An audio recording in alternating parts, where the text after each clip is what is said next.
Friends, welcome to Telugu web plus. ఈ రోజు మనం నయనతార మమ్ముట్టి నటించిన వాసుకి మూవీ ఎలా ఉందో తెలుసుకుందాం.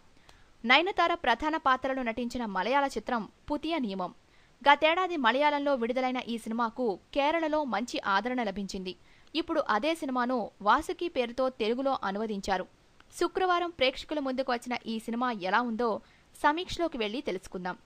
అసలు కథేంటంటే, వాసుకి అంటే నయనతార కథాకళి డాన్సర్. తన భర్త వెంకట్ అంటే మమ్ముట్టి కూతురుతో కలిసి లోటస్ అపార్ట్మెంట్లో నివసిస్తుంటుంది.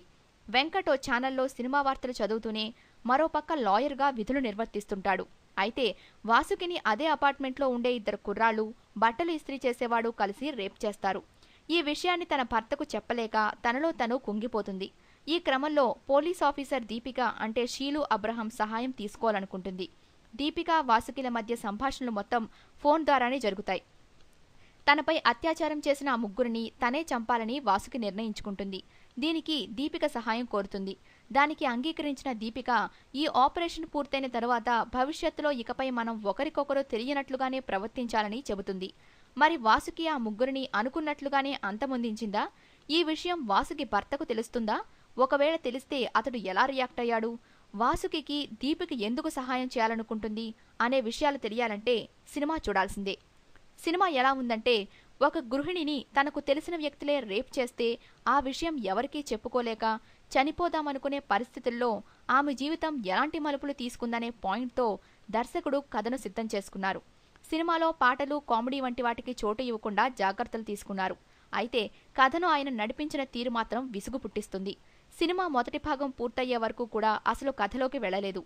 సెకండ్ హాఫ్లో మెయిన్ కథలోకి ఎంటర్ అయిన తర్వాత సినిమా ఆసక్తికరంగా మారుతుంది.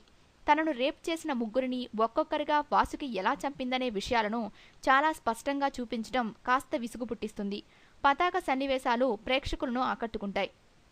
అప్పటి వరకు మామూలు పాత్రగా సాగిపోతున్న మమ్ముట్టిని క్లైమాక్స్లో బాగా ఎలివేట్ చేశారు.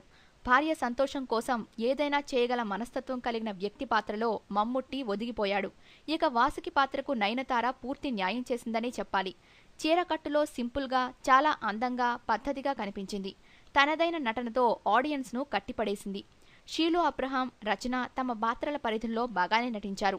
తక్కువ బడ్జెట్లో క్వాలిటీతో ఈ సినిమాను రూపొందించారు. గోపీ సుందర్ నేపథ్య సంగీతం సినిమాకు ప్లస్ అయింది. ప్రతి సన్నివేశాన్ని తన బ్యాక్గ్రౌండ్ స్కోర్తో ఎలివేట్ చేశాడు. సినిమాటోగ్రఫీ వర్క్ బాగుంది. సినిమాలో కొన్ని సన్నివేశాలను ఎడిట్ చేసి నిడివి తగ్గించి ఉంటే ఇంకాస్త ఆసక్తికరంగా ఉండేది. రొటీన్ కథ కావడం, రివెంజ్ డ్రామానే అయినా పతాక సన్నివేశాలు, నయనతార మమ్ముట్టిల నటన కోసం ఒకసారైతే ఈ సినిమాను చూడొచ్చు. ఈ సమీక్ష తెలుగు వెబ్ ప్లస్ దృష్టికోణానికి సంబంధించింది. ఇది మా వ్యక్తిగత అభిప్రాయం మాత్రమే. మా వీడియో మీకు నచ్చినట్లయితే లైక్, కామెంట్, షేర్ మరియు మా ఛానల్ను సబ్స్క్రైబ్ చేయండి. Bye friends, see you again.